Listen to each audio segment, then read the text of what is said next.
네, 안녕하세요. 황준원입니다. 반갑습니다. 네, 너무 빼곡하게 오셔가지고 오늘 뭐 여기 행정 보시는 분들뿐만이 아니라 사시는 지역 주민분들도 오신다고 하셔가지고 어려운 얘기는 아니에요. 우리 앞으로 있을 중요한 인구 변화에 대해서 신기한 내용들을 제가 딱 정리해가지고 말씀드리는 그런 시간 가지려고 합니다.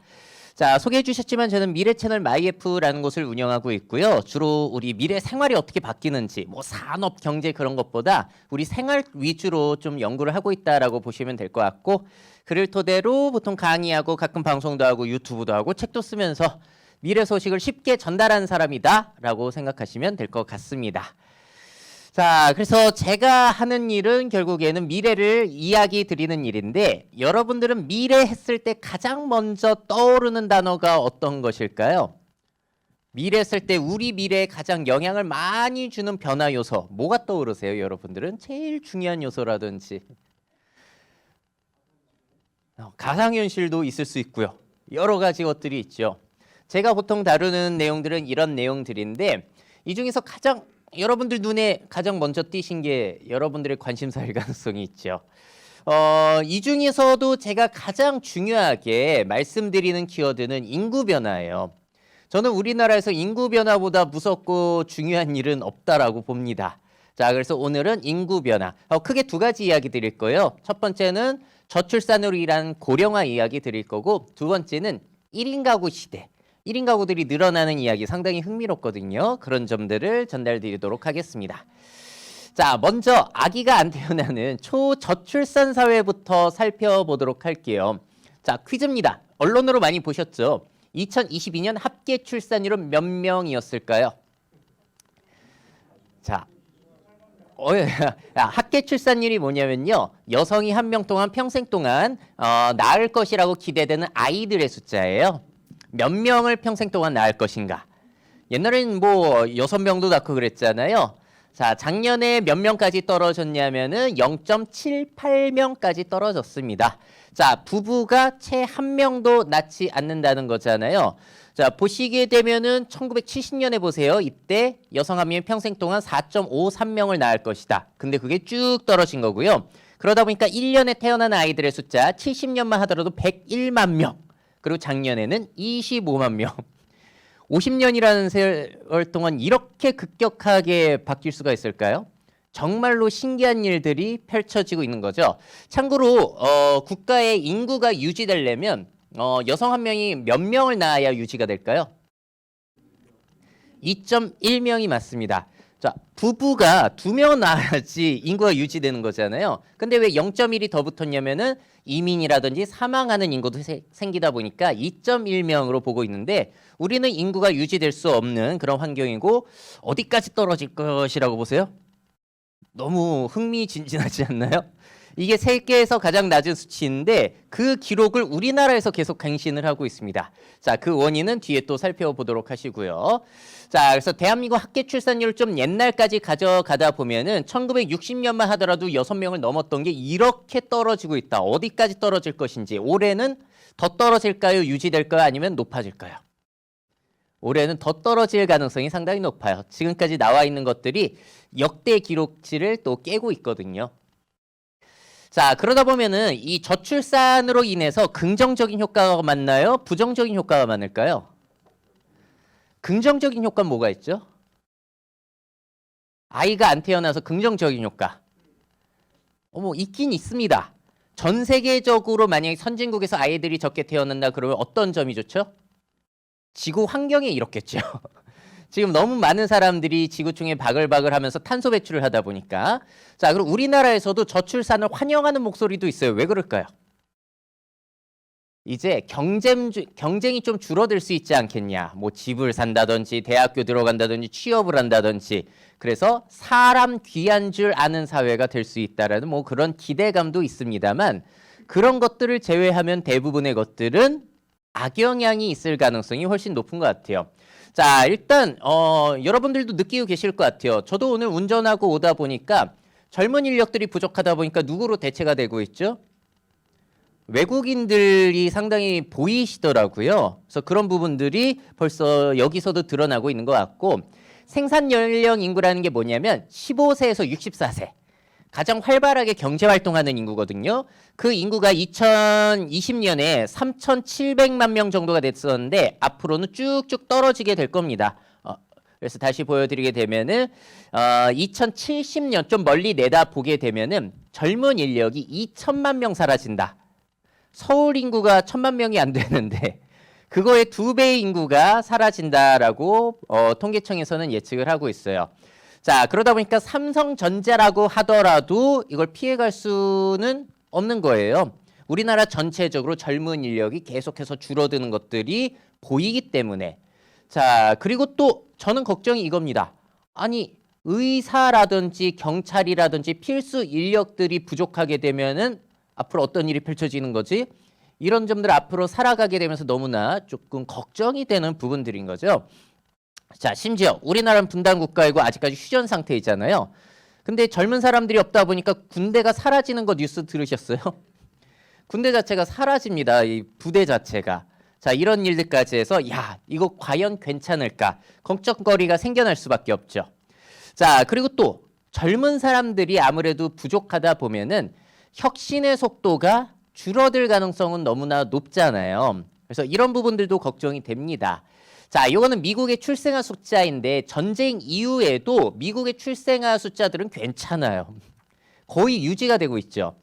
자, 그래서 만약에 앞으로도 미국이 선진국의 역할을 하고 문화라든지 기술 같은 것들이 계속 저기서 탄생이 되고 그게 세계에 흘러가게 된다면은 우리나라는 지금 잘 쫓아가고 있습니까? 아니면 뒤처져 있습니까? 우리나라는 꽤 잘 따라가고 있고 심지어 앞서가고 있는 분야도 있잖아요. 왜냐하면 아직 우리나라는 젊기 때문에. 자, 그런데 고령자가 많은 사회에서 젊은 사람들이 없는 사회에서 새로운 문화와 기술을 과연 따라갈 수 있을 것인가? 그런 적응력, 변화 적응력이 상당히 우려가 되는 부분이고요. 자, 예를 들어서 일본을 보시게 되면은 일본은 2020년에 벌써 고령화 지수가 30%로 굉장히 초고령 사회가 심하게 진행이 됐는데 그러다 보니까 변화의 적응이 좀 느린 부분들이 나타나요. 특히나 코로나 시절에 어떤 일이 있었냐면은 아직도 일본은 서류 문화잖아요. 우리나라 행정할 때 전자서류 결제 이런 걸 많이 하게 되는데 도장을 찍어서 해야 되는데 출퇴근을 못 하다 보니까 그게 늦어져 가지고 문제가 생기기도 한단 말이에요. 자, 그럼 일본도 그런 문제가 생겼으니까 그거를 전자 결제로 바꾸면 되는데 일부 사람들 머릿속에서는 이런 생각이 나온다는 거예요. 도장 찍는 로봇을 만들어 버리는 거죠. 전자결제로 바꾸면 되는데 도장 찍는 로봇을 바꾼다. 이게 뭘 보여주는 거냐면은 기존의 생각들, 새로운 것들의 변화가 더뎌지는 거죠. 자기가 생각했던 것들은 아무래도 관성이 있으니까. 자, 이런 점들도 우려가 되는 요소입니다. 자, 그리고 요거는 많이 알고 계실 거니까 짧게 볼게요. 교육산업의 축소. 이거는 뭐 정해진 미래라고 할 수가 있겠죠. 자, 그래서 다양한 타이틀들 기사들이 나오고 있는데요. 가장 먼저 티가 나고 있는 것들은 벌써 대학교들 많이 없어지고 있고 통합이 되고 있는 곳들이 있잖아요. 이거는 많이 익숙하실 건데 앞으로가 더 문제입니다. 내년이 진짜 역대급 미달 사태가 펼쳐지게 될 거예요. 자, 이게 태어난 아이들, 각 연도마다 태어난 아이들이고요. 보시게 되면 2005년생이 올해 고3 친구들, 내년에 이제 대학교 들어가는 친구들인데 푹 패여 있죠. 이때 유난히 적게 태어났어요. 43만 명 정도로. 그러다 보니까 대학교 입시 선발 인원은 51만 명인데 역대급으로 미달 사태가 펼쳐질 겁니다. 물론 그 다음엔 살짝 올라갔다가 이제 이때부터 쭉쭉 이제 완전히 급격한 변화가 시작한다라고 보시면 되겠고 이걸 조금 세대를 넓혀봤어요. 1960년대생부터 이제 태어난 사람들의 바 그래프이고요. 이게 대학교 선발 인원 내년 거. 그러니까 옛날에는 대학교 들어가기도 경쟁이 심하고 그랬지만 지금 아이들은 다 들어간다고 하더라도 인원을 채우지 못합니다. 다만 아이들 전체가 지역에 골고루 나눠 들어가게 되면은 다 편하게 갈 수 있는데 무슨 문제가 생기죠, 지금? 다 수도권으로 몰리다 보니까 사교육이 여전히 팽배해져 있는 이런 상황인 거예요. 자, 그래서 만약에 우리 아이들은 그냥 아유 뭐 그렇게 공부 열심히 하냐, 너 그냥 배우고 싶은 거 근처에 있는 대학에서 배워라고 하면은 청소년 때부터 놀면서 아주 편하게 학창 생활 보낼 수 있어요. 자, 하지만 네가 수도권 대학에 가고 싶다? 그러면 진짜 잠도 아껴가면서 편집증에 걸릴 정도로 공부를 하지 않으면은 들어갈 수 없는 이런 상황이 펼쳐져 있습니다. 자, 여기에 대해서 이제 가치관에 따라서 다르겠죠? 근데 또 강의를 하다 보면 다른 점이 아무래도 지방 지역에 살고 계신 분들은 뭐 괜찮아, 뭐 지방 대학에서 뭐 공부해도 되지, 편하게 살아에 조금 더 호응을 해주시는데, 수도권, 특히나 제가 강남 학부모님들 대상으로 강의를 하면은 그분들은 90% 이상 그래도 수도권에 가야 된다, 이런 생각 차이가 꽤 있으시더라고요. 자, 그리고 또 흥미로운 점을 보여드리게 되면은 우리가 대학만 생각하는데 올해 수능 보는 친구들 정도로 아이들이 적게 태어나기 시작하는 게 2016년부터예요. 그 친구들이 올해 초등학교 1학년 된 친구들이요. 자, 그러니까 앞으로 어떤 일이 펼쳐질까요? 이제는 대학교 입시 미달이 아니라 초등학교의 위기가 시작이 됩니다. 초등학교의 본격적인 미달 사태가 펼쳐지게 될 거예요. 벌써 이게 인원 차이가 상당히 나잖아요. 자, 그래서 벌써 이렇게 신입생이 0명인 초등학교가 전국 147곳이라는 이야기가 나오고 있고, 서울도 마찬가지예요. 서울에서도 몇 개의 학교가 미달돼 가지고 폐교가 되는 그런 상황이 벌써 펼쳐지기도 합니다. 당연히 그러다 보니까 이제 서울 지역에서도 초등학교 합격자가 전원 대기 상태에 빠져 있기도 하고요. 통계청 예측으로는 학력 인구, 그러니까 공부하는 이런 학생들의 숫자가 앞으로 2000년 대비 2070년에 3분의 1 이상 감소할 것이라고 보고 있어요. 그러니까 앞으로 교육 산업은 많은 다이어트가 필요하겠죠. 근데 여기에 대해서도 우리나라 운영 철학에 따라서는 이렇게 생각할 수도 있어요. 아이들이 줄어들게 되면은 교사를 줄이는 게 아니라 유지를 하든지 오히려 더 늘려가지고 이 아이들에게 양질의 교육을 추구하자. 뭐 이렇게 생각을 할 수도 있겠지만 뭐 반대 생각도 있겠죠. 아이들이 줄어드는 만큼 그쪽 예산을 줄이고 복지 예산을 늘리자. 고령자들. 자, 그랬을 때 어느 쪽으로 우리나라가 흘러갈 것 같으세요? 여러분들은? 아이들의 교육을 늘리는 쪽 아니면 고령자들의 복지를 늘리는 쪽? 고령자 복지가 좀 더 예상 가능하죠. 왜냐하면 투표권이 일단 기성세대들에게 있고 머릿수가 다르기 때문에 아이들은 좀 억울합니다. 자, 그리고 이건 뭐 당연한 얘기죠. 젊은 사람들이 이제 세금을 낼 수 있는 사람들이 줄어들다 보니까 세금이 인상되는데, 그게 그래서 가장 요즘에 걱정거리가 국민연금이잖아요. 몇 가지 내용 좀 요약해 드리자면은 현행 제도대로 유지될 경우 2041년부터 수지 적자가 발생이 된다. 모아두는 것들에 문제가 생기는 거죠. 그래서 2055년부터 적립기금이 바닥날 것이라고 전망이 되고 있고, 가입자 수 대비 노령연금 수급자 비율이 올해는 24%지만 앞으로는 143%까지 계속해서 받는 사람이 늘어난다는 겁니다. 자, 그래서 70년 후에 적립배율 1배, 이게 무슨 얘기냐면은 올해 복지 예산으로 떨어질 그런 것들이 마련이 되어 있는 상태, 그거를 유지하기 위해서는 현재 국민연금 보험료율이 9%인데 그게 2025년부터는 17.8, 그러니까 뭐 18%까지 계속해서 늘려갈 수밖에 없다는 거고요. 만약에 그게 안 되고, 어차피 그래도 적립된 게 없으면은 국민연금을 사람들에게 안 주는 게 아니에요. 이거는 국가가 보장하는 제도이기 때문에 그 해 세금 거둔 걸로 이제 사람들에게 지급을 해야 되는데, 그러면은 젊은 세대들 부담이 커지는 거죠. 자, 그러다 보니까 2055년에 기금이 소진 시에는 월급의 26%를 세금으로 내야 한다라는 그런 우려까지 나오고 있습니다. 자, 그러다 보니까 이거는 뭐 지금 다양한 시나리오로 계산이 되고 있는 상황인데 젊은 세대들의 부담이 커질 수밖에 없다는 거죠. 자, 10월 말까지 정부가 국민연금 운영 계획을 내놓을 계획인데, 일단 요즘 나오고 있는 얘기는 뭐냐면은 일단 보험료율은 앞으로 12에서 18%까지 단계적으로 인상을 할 수밖에 없고, 그리고 지급 연령이 66세에서 68세까지 계속 늦추는 거예요. 점진적으로. 그렇게 해서 적립되는 기금을 유지해가지고 부담을 줄이자라는 논의가 되는데, 이런 것들이 잘 진행이 되지 않는다면은 뭐 여러분들 세대는 그렇게 문제가 없습니다. 젊은 세대들 같은 경우에는 부담이 생길 수 있으니까 요거를 한번 손봐보자라는 이야기가 나오고 있는 거예요. 자, 그리고 이 초저출산에 대해서 많은 분들이 놓치고 있는 부분이 이겁니다. 태어나는 아이들이 이렇게 줄어들면 친척 관계가 어떻게 될지 생각해 보신 적 있으세요? 이번 추석 때도 좀 많이 모이셨나요? 친척분들이? 자, 친척이 사실 모일 수 있다라는 건 무슨 얘기냐면은 형제들이 많았다는 얘기예요. 자, 근데 저출산 사회는 어떻죠?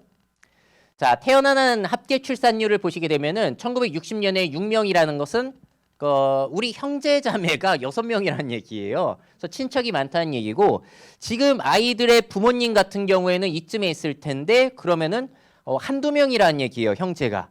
그래서 벌써부터 친척이 없습니다. 그래서 제가 아주 간단하게 한번 계산을 해봤는데 1990년 주연이의 친척들 한번 보세요. 제 편의상 아버지 쪽만 봤어요. 그럼 아버지 형제가 이만큼 있고 결혼해서 조카 낳고 막 그러다 보면은 이 주연이는 친척의 숫자가 직계까지 해가지고 그냥 28명이에요. 아버지 쪽만. 어머니 쪽까지 하면 곱하기 2 정도 되겠죠. 근데 2020년 도윤이 같은 경우에는 아빠가 뭐 고모 한 명 있고 엄마 쪽에서는 삼촌이 한 명 있는데 고모는 결혼 안 했고 그러다 보면은 이제 조카도 없겠죠. 사촌도. 그러다 보면은 이 친구 같은 경우는 아버지 쪽 친척이 3명밖에 없는 거예요. 어머니 쪽까지 해봤자 6명. 자, 그러면은 친척이라는 개념 자체가 굉장히 희미해진다는 겁니다. 자, 친척이 급속하게 감소하게 되면은 이제는 명절 모임이라는 것도 우리 세대의 문화일 가능성이 있어요. 앞으로 2020년에 태어난 그런 친구들 같은 경우엔 친척 모임 그런 개념이 없을 수 있을 수 있습니다. 친척 모임이라고 해봤자 그냥 이모, 삼촌 그 정도가 끝이겠죠. 자, 그리고 결혼식, 장례식이라는 것도 친척들이 많으니까 불러 모아가지고 대규모로 했던 건데 그럴 필요가 없어지는 거예요. 그러니까 초저출산이라는 것은 우리의 친척 문화 그리고 전통 문화라는 것도 많이 바꿀 수 있는 가능성을 가지고 있습니다. 자, 그럼 이쯤에서 우리나라 말고요. OECD 가입국들, 선진국들의 저출생 상황도 한번 살펴보도록 할게요. 자, 이게 통계청 자료이고요. OECD 평균은 참고로 합계 출산율이 1.6명 정도. 선진국은 그러니까 거의 대부분 저출산 현상을 겪고 있다라고 보시면 되겠습니다. 2.1명을 넘어가는 나라가 거의 없죠. 이스라엘이라든지 멕시코 이 정도 빼고는 거의 없다라고 보시면 될 것 같아요. 자, 이스라엘은 워낙에 뭐 지리적인 문제라든지 역사적인 문제, 종교적인 문제로 많이 나는 아주 특이한 케이스고요. 나머지는 다 계속 떨어지고 있고 그 중에서도 제일 심각한 게 끝에 있는 우리나라, 한국이 가장 낮다라고 보시면 되겠고, 자, 그래서 룩셈부르크, 스페인, 일본, 그리스, 이탈리아, 한국 이런 나라들이 제일 꼴찌를 차지하고 있습니다. 자, 근데 아주 신기한 걸 보여드릴게요. 자, 아이슬란드, 뉴질랜드, 노르웨이, 핀란드 어떤 게 발달한 나라들이죠? 아이슬란드, 뉴질랜드, 노르웨이, 핀란드 사회보장 복지가 거의 천국인 수준의 나라들이에요. 그런데 보시게 되면 위에 점점점은 뭐냐면은 2010년에 그 합계 출산율이고 바 그래프가 2020년인데 어떻게 되고 있나요?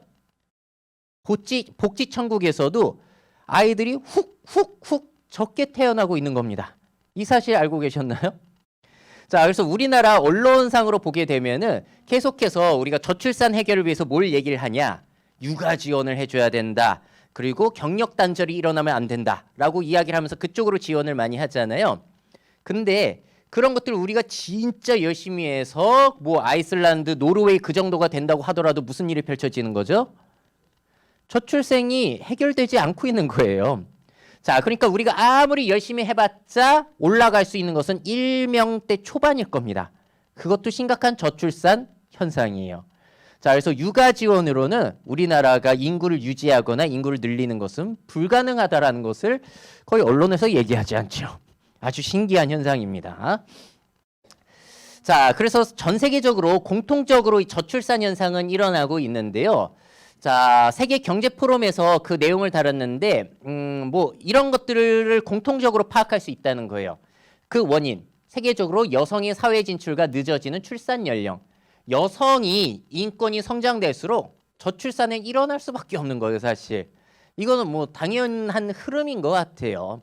자, 그리고 교육비 포함한 양육 비용이 세계적으로 증가되고 있다는 거. 우리나라가 제일 심각하긴 하지만 도시 집중화, 집값 상승. 그래서 이런 나라들은 상당히 저출산이 심각하죠. 홍콩이라든지 그런 쪽도 마찬가지입니다. 이것도 중요하죠. 옛날에 피인 교육, 피인 도구라는 게 뭐 개념이나 있었습니까? 그러니까 생기면 낳는 거예요. 자, 근데 이제는 이런 것들이 일반화되고 그러다 보니까 아이들을 내가 선택할 수가 있게 되는 거죠. 임신 같은 것도. 그리고 예전처럼 전체를 위해서 개인을 희생하는 그런 사회가 아니잖아요. 개인의 삶을 중요시하는 분위기. 그리고 예전처럼 뭐 농업사회 그런 사회가 아니다 보니까 아이들을 더 이상 노동력을 위한 수단으로 보지 않습니다. 그러다 보니까 당연히 선진국들에서는 저출산이 일반적으로 나타나고 있는데 한국이 유독 심하다라고 보시면 될 것 같아요. 그래서 복지천국에서도 일어나고 있는 초저출산 현상. 우리나라는 왜 더 심각한 것일까요? 이거를 조사해보게 되면 이유가 항상 똑같은 게 나오죠. 어떤 이유라고 하죠? 경제적인 이유래요. 돈이 없거나 아니면은 집이 없거나 그렇기 때문에 낳지 않는다라는 내용들이 항상 1위로 나오고 있습니다. 자, 근데 사실 생각해보면 좀 이상하지 않으세요? 우리나라 한 1960년과 비교했을 때 지금 돈이 없나요? 지금 절대적인 빈곤이 아니라 뭐 때문에 아이를 안 낳는 거죠? 젊은 사람들이. 상대적인 빈곤이에요. 그러니까 너무나 사람들이 잘 사는 것에 대한 욕망이 크고 비교를 많이 하다 보니까 나도 저 사람처럼 돈 뻥뻥 쓰면서 잘 살아야 되는데 아이를 낳는다는 것은 결국에는 비용이 빠져나간다는 이야기가 되거든요. 그래서 내가 더 잘 살아야 되는데 그게 방해가 된다. 그것을 그런 이유들을 자기가 생각할 때 그냥 표현을 못하니까 뭐라고 표현하고 있냐면 경제적인 이유로 아이를 낳지 않는다. 더 잘 살고 더 소비하고자 하는 욕구가 이렇게 표현이 되고 있지 않나라고도 한번 생각해 볼 가치가 있지 않나라고 전 주장을 합니다.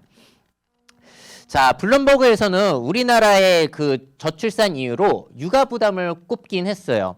하지만 이게 해결이 된다고 하더라도 크게 올라가지는 않는다라는 점. 자, 그 외에 추정되는 이유들을 한번 정리해 보자면은 우리나라는 그 어떤 나라보다도 빠르게 압축 성장을 했잖아요. 너무나 경쟁하는 문화가 심하고 비교하는 문화가 심해요. 그러다 보니까 나는 나의 가치관대로 이렇게 가정을 꾸리면서 살아갈래. 그런 것들, 한 개개인들이 자신의 가치관으로 살아가는 그런 문화가 아니라 저 사람보다 잘 살아야 돼. 저 사람보다 잘 살아야 돼. 이러다 보니까 또 너무나 경쟁, 비교 문화가 심하기 때문에 아이들이 덜 태어날 가능성도 있을 것 같고요. 국토는 좁은데 우리나라에서 도시라고 해봤자 메가시티는 한 군데입니다. 수도권. 거기 말고는 없다 보니까 거기에 몰려서 사람들이 살게 되고 경쟁을 더 많이 하게 되고 거기에 집이 부족하고 그거보다 더 심각한 문제는 제가 볼 때는 도시에 몰려 산다는 건 뭘 얘기하냐면 소비 지향으로 산다는 얘기예요. 이것도 즐기고 저것도 사고. 근데 그런 것들은 비용이 들어가다 보니까 당연히 아이가 생기고 그런 것들에 대해서 거부감이 있겠죠. 내가 잘 살아야 되는데 아이가 생긴다는 것은 나의 즐거움을 포기해야 되는 부분이기 때문에. 자, 그리고 굉장히 중요한 문제입니다. 자, 서구 사회와 다른 점이 이거예요. 우리는 출산을 종교적으로 해석하지 않아요. 자, 유럽은 이렇게 선진국임에도 불구하고 우리나라보다 조금 높잖아요. 그 이유 중에 하나는 기독교 문화가 있기 때문일 거예요. 기독교 문화에서는 출산이라는 게 뭘 의미하냐면 신과의 연결이고 의무이거든요. 근데 우리나라는 종교적으로 아이를 낳을 이유도 없습니다. 자, 그리고 우리나라는 또 이민자들이 적죠. 이민자들이 많다 보면 아무래도 그쪽 문화에서는 아이를 많이 낳게 되는 그런 것도 있는데 우리나라는 이민자가 그렇게 많지 않아서 그 영향도 있을 거고 또 이 원인도 있어요. 유럽 같은 경우에는 동거하면서 살다 보면 아이가 생기고 그러잖아요. 근데 우리나라는 결혼할 거 아니면 아이도 낳지 마라는 문화가 있다 보니까 OECD 최저의 비혼 출산율이거든요. 결혼 안 하면 애를 안 낳는 나라예요, 우리나라는. 그러다 보니 이런 모든 요소들이 종합적으로 뭉쳐져 가지고 우리나라는 그 어떤 나라보다도 아이를 적게 낳고 있습니다. 자, 근데 여기에서 한 가지 생각 전환을 할 필요가 있을 것 같아요. 뭐냐면은 사람들이 질문하기로는 왜 아이를 안 낳지라고 생각을 하잖아요. 근데 저는 이 질문도 한번 해보셨으면 좋겠어요. 요즘 사회에 왜 아이를 낳아야 하지? 이런 생각 해보셨나요? 현재 우리나라는 아이를 낳을 이유를 찾을 수가 없어요. 노동력을 위해서도 아니고 유교 문화를 위해서도 아니고 장자 계승을 위해서도 아니고 종교적인 이유도 아니고 한국은 유독 아이를 낳을 이유가 없다. 구실이 없다. 그 부분이 상당히 치명적인 문제가 아닐까라고 생각을 하고 있습니다. 왜 낳아야 할까? 그 이유를 만들어 준다면 출산율이 높아질 수 있겠죠. 제가 생각했을 때 가장 확실한 방법은 뭐냐면요. 우리나라 사람들 비교하는 거 좋아한다. 동의하시나요? 그러면은 가장 확실한 방법은 뭐냐면은 아이 낳은 사람들을 엄청 부럽게 만들면 돼요. 우리 한번 80년까지만 생각해 보자고요. 아이가 없는 사람은 아이 있는 사람을 부러워했죠. 근데 지금은 어때요? 반대가 되지 않았나요? 아이가 없는 사람을 부러워하는 이런 사회가 됐잖아요. 그러니까 결국에는 제가 볼 땐 저출산 그리고 인구 소멸 해결 방법은 똑같아요. 우리나라 사람들의 습성을 고려해 보자면은 그 사람들을 부럽게 만들면 됩니다. 근데 그게 가장 어려운 일인 거죠. 그렇기 때문에 한번 질문 드려볼게요. 우리나라에서 아이들이 앞으로 더 많이 태어날 것 같나요? 지금보다 덜 태어날 것 같나요? 제가 강의 수많은 현장에서 여쭤봐도 다 덜 태어날 것이라고 생각하세요. 그래서 이 문제는 해결이 극히 어렵다라고 보는 편이 맞을 것 같습니다. 그거를 그냥 염두에 두고 거기에 맞춰서 사회가 변화를 하는 게 현실적일 수도 있어요. 자, 그래서 초저출산 현상으로 인해서 대한민국은 이제 앞으로 계속해서 아이들이 적게 태어나고 청년들이 줄어드는 게 새로운 정상 상태가 될 겁니다. 거기에 적응을 해가는 변화 적응력이 상당히 중요할 것 같고요. 자, 아이들이 적게 태어나다 보니까 필수적으로 따라오는 게 그래서 초고령화예요. 비율적으로 봤을 때 젊은 사람들이 줄어드니까 고령자들의 비율은 늘어날 수밖에 없는 거죠. 자, 고령화 현상은 다른 나라도 겪어요. 프랑스는 근데 고령화에서 초고령 사회로 진입하는데 154년이 걸렸어요. 일본은 35년, 굉장히 빠르죠. 근데 우리나라가 그걸 이겨요. 25년밖에 걸리지 않습니다.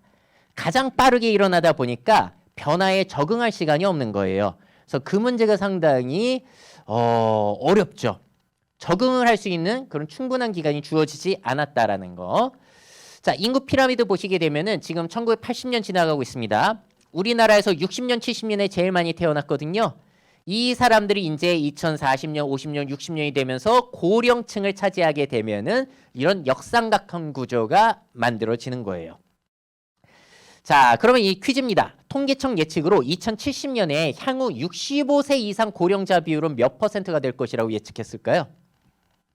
2070년 좀 멀긴 했죠? 50년 뒤입니다. 몇 퍼센트일까요? 65세 이상 인구의 비율.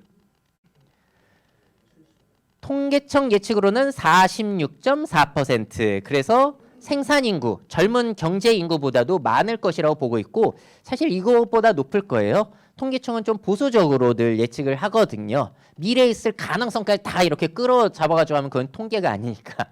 자, 그래서 이렇게 보고 있고 높은 수치죠. 국민의 절반가량이 65세 이상인 사회가 된다는 거예요. 자, 그리고 중위 연령을 한번 볼게요. 이게 뭐냐면 대한민국 사람들 연령별로 쭉 세워두고 딱 중간에 있는 사람들의 그 나이가 몇 살인가 보는 거예요. 지금은 우리나라 딱 중간 연령이 몇 살일 것 같으세요? 지금의 중간 연령. 맞아요. 40대예요. 지금 그래서 2020년에 43.7세, 지금 44세가 좀 넘어갔습니다. 그거보다 나이가 있으면 나이가 있는 측, 그거보다 젊으면은 이제 젊은 측이라고 보시면 되겠고, 그럼 2070년에 딱 중간 연령이 몇 살이 될까요? 50대 보시나요? 60대예요. 62.2세. 이게 딱 중간 연령이에요. 그러니까 이 사회에는 내가 50살을 먹더라도 어린애예요. 자, 그럼 2070년에 62세 딱 중간 연령이 되는 사람은 2008년생입니다. 2008년생 좀 억울하지 않을까요? 내가 40이고 50이고 60이 됐는데도 사회에서 젊은 사람 취급받을 수 있고 심각하면은 무시당할 수도 있어요. 자, 우리나라는 특히나 나이 가지고 위계서열 많이 따지는 나라잖아요. 그래서 앞으로도 우리가 나이 가지고 계속 누르면은 그건 젊은 사람들이 길을 펼 수 없는 사회가 되는 겁니다.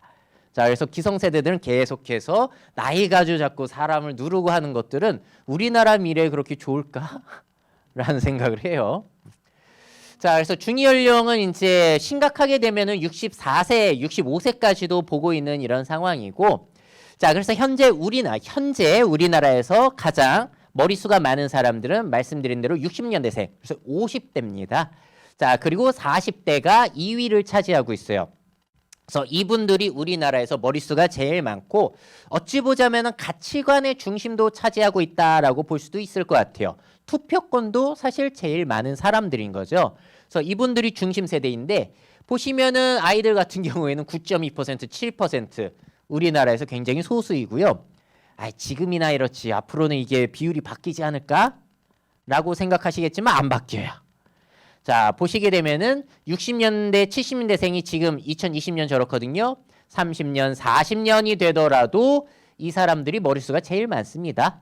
자, 2050년이 되면 60년대생들은 좀 돌아가시고 그래도 머릿수가 보시면은 00년대생, 10년대생 그러니까 지금의 아이들 같은 경우에는 2050년이 되더라도 사회의 소수자예요. 그러면 이 친구들 입장에서 봤을 때는 민주주의가 공평하게 느껴질까요? 1인 1투표권이 이 친구들에겐 공평하게 느껴질까요? 그런 점들 제가 볼 땐 세대 갈등의 요소가 지금 무럭무럭 자라고 있어요. 자, 정치를 한다고 하더라도 누구를 위해서 공약을 많이 하겠어요? 뭔가 법안이 통과되고 뭘 하기 위해서는 이 사람들을 중심으로 뭔가를 내놓아야지 유리해질 가능성이 상당히 높은 거죠. 지금처럼 양당 구조로 막 싸우고 있는 상황에서는 더욱더 그럴 겁니다. 그래서 젊은 사람들 입장에서는 너무나 미래가 암울해요. 자, 그래서 제가 얘기 드리는 건 뭐냐면은 아이들이 많이 태어나는 사회로 만드는 거 좋습니다. 가능할까요? 저는 가능성이 안 보여요, 사실. 그렇게 보는 인구학자도 없을 거예요. 자, 그래서 그거보다 사실 현실적으로 더 중요한 건 뭐냐면은 기성세대가 변화에 적응하는 거 그리고 젊은 세대들을 배려해야 하는 것이 가장 현실적으로 중요하다라고 저는 주장을 하는 편입니다. 자, 그래서 변화 적응요. 이렇게 여기에 벌써 교육에 참석하신 분들은 변화 적응에 준비가 되어 계신 거죠. 근데 모르는 분들이 상당히 많기 때문에 이런 부분들이 우리나라 미래에 참 많은 영향을 줄 것 같습니다. 자, 그리고 초고령 사회 많이 들어보셨을 거예요. 그건 인구의 20% 이상이 고령자인 거거든요. 근데 그거보다 심각한 게 이제 중고령 사회라고 부릅니다. 여기서 중은 무거울 중자를 쓰고 있는 거고요. 요건 많이 못 들어보셨을 거예요. 우리나라에서 쓰는 말이 아니라 일본의 신조어입니다. 자, 저도 기사를 통해서 알게 됐는데 2018년에 일본에서 등장한 용어이고 이 중고령 사회가 뭐냐? 75세 이상 후기 고령 인구가 65세에서 74세 전기 고령 인구를 넘어서는 사회예요. 그러니까 진짜 75세 이상 노인 인구가 많아지는 사회. 자, 일본은 이미 2018년 3월에 진입이 됐고요. 그럼 무슨 변화가 있냐? 지금 무슨 65세가 노인이야라고 많이들 생각하시잖아요. 맞아요. 젊고 옛날에 비해서 젊고 경제활동도 많이 하시니까. 근데 65세를 넘어서도 왕성하게 활동하는 그 액티브 시니어, 활발하게 활동하는 노인들이 줄고 의료비와 간병 부담이 늘어날 수밖에 없겠죠. 75세 이상 노인이 더 많으면. 그리고 우리 노동력 부족을 이제 65세, 70세 이런 분들이 많이 메꾸고 계신데 그분들도 은퇴를 하실 수밖에 없어서 노동력 부족 현상이 더 심해지는 사회예요. 이게 바로 중고령 사회입니다. 진짜 심각한 고령 사회가 시작이 되는 거죠. 그럼 우리나라는 언제부터 중고령 사회가 시작이 될까요? 언제부터 이럴 것 같으세요? 75세 이상이 더 많은 거예요. 자, 이게 통계청 자료이고 간단하게 보여드리자면 2037년에 역전이 됩니다. 근데 이때만 하더라도 거의 차이가 없는데 시간이 지날수록 어때요? 65세에서 74세 인구는 이 정도로 줄어드는데 75세 이상 인구는 계속 늘어나요. 문제가 2037년부터 엄청나게 많이 생겨날 거예요. 그러니까 실버 산업을 한다고 하더라도 이때부터 본격적으로 성장이 되겠죠. 한 15년 이상부터. 자, 그럼 미래 중고령 사회에서는 어떤 무거움을 짊어지게 될 것인가? 첫 번째는 의료 부담입니다. 아픈 사람들이 늘어나니까요. 자, 사망자를 보시게 되면은 우리나라에서 70세가 넘어가게 되면 급격하게 늘어나요. 우리나라 기대 수명이 지금 한 83세인가 6세인가 뭐 그 정도 되거든요. 자, 그러면은 사망자들 70대 이상의 사망자들을 보시게 되면은 사망 원인 1위는 암이고요. 2위는 심장질환, 3위는 뇌질환이에요. 어디서 많이 본 거 아니에요? 보험 상품 3대 진단보험. 그래서 이렇게 구성이 된 거고 이 질환들의 공통점은 뭐가 있냐면은 돈도 많이 들어가지만 아주 큰 수술이 필요하다라는 특징을 가지고 있습니다. 그래서 앞으로 미래 사회에는 수술이 많이 필요할 거예요. 외과 수술이. 자, 근데 미래 노인들이 수술을 잘 받을 수 있을 것인가? 이게 걱정이 돼요. 저는 미래 걱정 중에서 제일 걱정되는 게 이겁니다. 내가 아팠을 때 수술을 받을 수 있나? 이게 제일 큰 걱정이에요. 자, 일단 상급 종합병원 분포를 보시게 되면은 뭐 다 수도권에 있잖아요. 대구 지역 그리고 부산 이쪽에 있고, 그리고 종합병원 분포만 보더라도 이렇습니다. 다 이쪽 거점에 있어요. 자, 그리고 요게 붉은색이 진하고 갈색이 진할수록 인구 소멸 지역인데, 보시게 되면은 이 소멸 지역과 병원이 없는 지역이 일치합니다. 자, 그래서 미래의 노인분들은 병원이 있는 지역에서 계속 살고 계실 가능성이 있어요. 그래서 수도권에 있던 사람들이 뭐 다시 귀촌을 한다? 그게 앞으로 가능할까 잘 모르겠어요. 왜냐면 태생부터 도시 출신인 분들도 앞으로 계속 늘어나실 거고, 또 다른 문제는 아니 병원 가까이 살아야 되지 않냐 라는 것 때문에 귀촌, 귀여 그런 것들도 병원 문제 때문에 쉽지 않을 수 있다. 자, 그리고 벌써 뉴스를 통해 보셨겠지만 벌써 외과 의사가 부족합니다. 이미 10년 뒤에는 맹장이 터져도 수술이 어렵다? 그럼 뭐 어떡하자는 거예요? 의대 정원은 늘어났어요. 30년 전에 비해서. 근데 문제는 외과 전문의, 수술하는 사람들은 줄어들고 있습니다. 왜 그럴까요? 왜 외과 수술하는 사람은 줄어들고 있죠? 맞아요. 힘들고 위험한데 돈은 안 되는 거예요. 그러다 보니까 피부과라든지 성형외과 이런 쪽으로 빠져나가고 있는 거죠. 자, 그래서 이게 지금 우리 사회에 굉장히 큰 문제, 해결 과제로 남아 있습니다. 아니 그러면 의사 늘리면 되는 거 아니에요? 그래서 지금 뉴스로 계속 나오고 있죠. 의대 정원 늘려야 된다. 그게 정부의 주장인 거예요. 자, 그래서 의대 정원을 얼마나 늘려야 되는지는 모르겠지만 여야가 한 목소리로 의대 정원 늘려야 된다. 앞으로 고령화라든지 그런 것들을 고려하면은. 그리고 참고로 우리나라는 OECD 가입국들과 비교해 봤을 때 의사 간호사가 다른 나라보다 많은 편일까요? 적은 편일까요?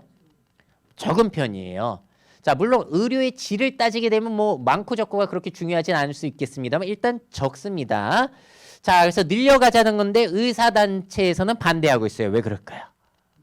의사단체가 너무 이기적이라서 사실 그 사람들의 의견에도 일리는 있어요. 자, 대한민국 정부는 의대 정원 늘리고 의무근무제 도입하자. 그래서 어떤 과에서 어떤 지역에서 의무 10년 동안 근무하게 하자. 그러면 되지 않냐라는 거예요.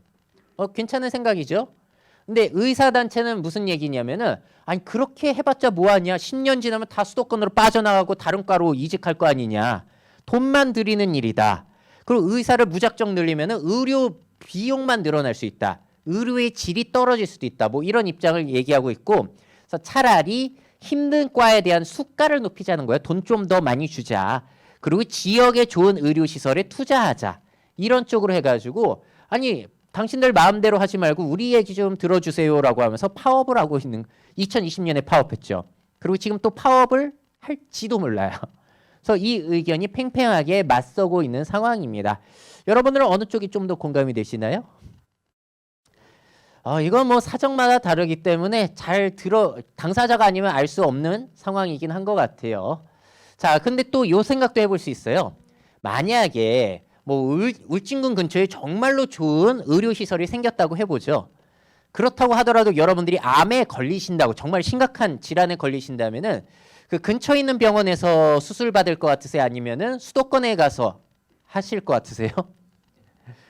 이게 문제예요. 또 우리나라 국토가 좁잖아요. 교통도 잘 돼 있고. 그러니까 지역에 좋은 걸 만들어봤자 수도권에서 수술을 받을 가능성도 있습니다. 그래서 이 문제가 참 쉽지 않은 문제로 남아 있어요. 관계 당사자들이 그래서 머리를 맞대고 지금 또 논의를 진행을 하고 있습니다. 자, 그리고 또 한 가지 피가 부족할 수 있다는 생각도 해보셨나요? 자, 적혈구 제제가 우리가 수혈받는 건데 5일 미만 보유율이 늘어나고 있습니다. 이게 또 고령화와 연관이 있어요. 왜 그럴까요? 우리나라는 피를 보통 어디서 뽑을까요? 우리나라 피는 군인한테 뽑습니다. 근데 아까 보여드린 것처럼 군인이 줄어들고 있어요. 그래서 피가 부족해지는 거죠. 우리나라 연령대별 헌혈 비율을 보시게 되면 10대, 20대가 압도적이에요. 군인들한테 뽑는 겁니다. 자, 근데 다른 나라랑 비교를 해보자면은 다른 나라는 일본이나 프랑스나 연령대가 늘어갈수록 오히려 헌혈 비율이 늘어나요. 근데 우리나라는 20대에 정점을 찍고 쭉 떨어지는 거죠. 자, 그래서 우리나라는 헌혈의 연령 비율을 좀 폭넓게 늘리지 않는다면은 피가 또 부족할 수 있어요. 자, 그 다른 방법은 뭐가 있냐면 피를 수입해 오는 건데 그건 위생상 문제가 있고요. 또 다른 방법은 인공 혈액을 만드는 건데 그거는 완전히 연구 초기 단계예요. 그래서 우리가 헌혈의 저변을 넓히지 않으면 피가 부족한 상황은 계속 발생이 될 겁니다. 수술은 많이 하는데 피를 줄 사람이 없는 거죠. 자, 이 사람들이 이제 수술을 보통 많이 받는 사람들인데 우리나라는 피를 줄 사람보다 받을 사람이 더 많은 구조로 바뀌어가는 거예요. 정말 신기하죠. 이러한 인구 구조를 인류 역사상 살아본 적이 있나요? 살아본 적이 없어요. 그리고 그 가장 심각한 나라가 어디냐면 바로 우리나라인 거예요. 그래서 우리나라는 정답을 찾는 게 아니라 만들어 가야 되는 세상. 그래서 우리가 혁신하면 자꾸 뭐 IT라든지 기술 쪽만 생각하는데 우리는 고령 상황에서도 혁신이 필요한 나라입니다. 오히려 그게 더 현실적으로 더 많이 필요할 수도 있어요. 자, 그래서 의료 부담이 상당히 걱정이 되는 요소이고 그리고 또 돌봄 부담이 커지겠죠. 75세 이상이 늘어나게 된다면은 자, 일본에서 간병 이직이라는 현상이 펼쳐지네요. 뭐냐면 부모의 간병을 위해서 직장을 그만두거나 옮겨야 되는 상황이 펼쳐지는 거예요. 돌봐줄 사람이 없으니까. 그 내용이 이제 이렇게 NHK에서 취재해가지고 가족의 파산이라고 나와 있는데 그렇게 부모의 간병을 위해서 이직을 하게 되면은 아무래도 불안정한 비정규직 일자리를 갖게 되겠죠. 그래도 생활이 되는 이유는 일본은 부모님 연금이 빵빵하기 때문에 생활이 되는데 문제는 부모님이 돌아가셔서 연금이 끊기면 이 50대, 60대 중년들이 또 이제 심각한 상황에 빠질 수가 있는 거예요. 그래서 이게 일본 사회에 폭탄 요소로 남아있다라는 이야기가 이 책의 다큐멘터리에 정리가 됐던 겁니다. 우리나라도 슬슬 부모님의 간병 때문에 일을 관둔 사람들이 늘어나고 있어요. 그래서 이거를 그럼 정부와 사회가 다 감당 가능할 것인가? 그거 다 돈이잖아요. 그래서 이게 좀 무서운 일인 거죠. 또 인케어라는 일본의 신조어도 있는데요. 이거는 인지증 환자 자녀가 인지증 환자 부모를 보살핀다. 인지증이 뭐죠? 맞아요. 치매예요. 고령사회, 장수사회다 보니까 부모를 돌보는 자녀도 치매에 걸리는 거예요. 그래서 이런 일이 또 펼쳐지고 있기도 합니다. 자, 우리나라도 노인 10명 중에 1명이 치매 질환을 앓고 있다고 하는데 와, 이것도 상당히 우리나라에서 현실이 될 가능성이 높은 일이에요. 자, 그래서 부모의 돌봄을 위해서 내가 직장을 관둘 수는 없으니 낮에만 맡기는 시설이 노치원이라는 것이죠. 노인 돌봄 시설. 그래서 노인 유치원에서 요즘 노치원이라고 많이 줄여서 부르고 있습니다. 자, 가시게 되면 이제 친구분들이랑 뭐 놀이도 하시고 치매 예방 활동도 하시고 하는데 문제는 뭐냐면은 수도권 지역에서 이런 일이 펼쳐져요. 그런 것 시설 들어오는 걸 반대하는 거죠. 왜 그럴까요? 집값 떨어질까 봐. 노인 들어오고 그러면은 이미지 안 좋아지니까 집값 떨어진다는 거예요. 그럼 이 사람들을 이기적으로 볼 수 있는가? 또 그렇게 보기도 힘들어요. 왜냐하면 우리나라의 노후 대비, 우리나라의 자산의 대부분이 어디 묶여 있죠? 다 부동산에 묶여 있거든요. 그래서 나의 노후 대비와 그 자녀한테 물려줘야 되는 돈이 다 거기에 있기 때문에 이런 것 때문에 나의 노후가 불안정해지게 된다면 그거는 반대할 이유가 될 수 있다는 거죠. 사회복지가 그걸 다 감당해 줄 게 아니라면. 그래서 이게 이기적인가? 이기적이기는 한데 또 이해가 되기도 하는 그런 부분이 있습니다. 자, 그러면 노인복지시설 이런 노치원 같은 곳들은 돈이 잘 되는가? 거기에 대해서 흥미로운 영상을 하나 봤는데요. 이 유튜브 영상을 제가 요약해 드리자면 이 청년이 노인복지시설 그 노치원을 크게 연 거예요. 그래서 노인들을 데려오시고 활동도 하시는데 하루에 420만 원 정도의 수익이 있고 이거 다 국고 보조금이거든요. 근데 인건비라든지 임대료 다 빼더라도 본인한테 3천만 원이 떨어진대요, 한 달에. 자, 그러면서 이 청년이 이런 얘기를 합니다. 우리나라 미래에 고령 산업과 반려동물 산업 말고 또 잘 될 게 있나요? 꽤나 공감이 되는 얘기죠. 그래서 사실 고령자 사회를 생각할 때 위기는 많지만 그러면은 두 가지 선택권이 있죠. 아, 망했다. 이렇게 자포자기하는 수가 있고 이거 문제 해결하면 이거 다 돈이네. 이렇게 생각해서 기회를 잡는 사람들도 이렇게 있을 것 같아요. 물론 이 청년의 이 재무 구조를 제가 세무조사한 건 아닙니다. 근데 이 사람이 얘기는 그거예요. 아무리 좋은 복지 일이라고 하더라도 돈이 돼야지 하는 거다. 그래서 이런 일을 하더라도 돈 벌 수 있다는 걸 보여주고 싶어서 이렇게 유튜브 채널에 출연했다는 거예요. 자, 그리고 또 우리가 앞으로 보게 될 일은 뭐냐면 초등학교라든지 학교가 자꾸 줄어들잖아요. 그 시설이 대신에 노인 복지 시설로 쓰이는 거죠. 자, 그래서 일본에서도 이런 일이 펼쳐지고 우리나라에서도 펼쳐지는 거예요. 우리 아이들 뛰고 공부하던 교실에 내가 요양하면 누워있게 될 줄이야. 근데 실제로 계속 일어날 일이겠죠.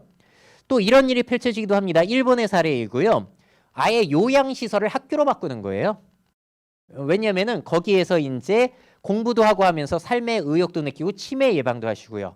가르치시는 분 역시도 치매를 갖고 계신 분이세요. 경증 치매. 옛날에 교직에 계셨지만 이제 치매를 앓고 계신 분들이 서로 이렇게 일을 하게 되면서 요양원이 학교로 바뀌고 학교는 요양시설로 바뀌고 이런 일들이 앞으로 계속 당연히 일어나게 될 겁니다.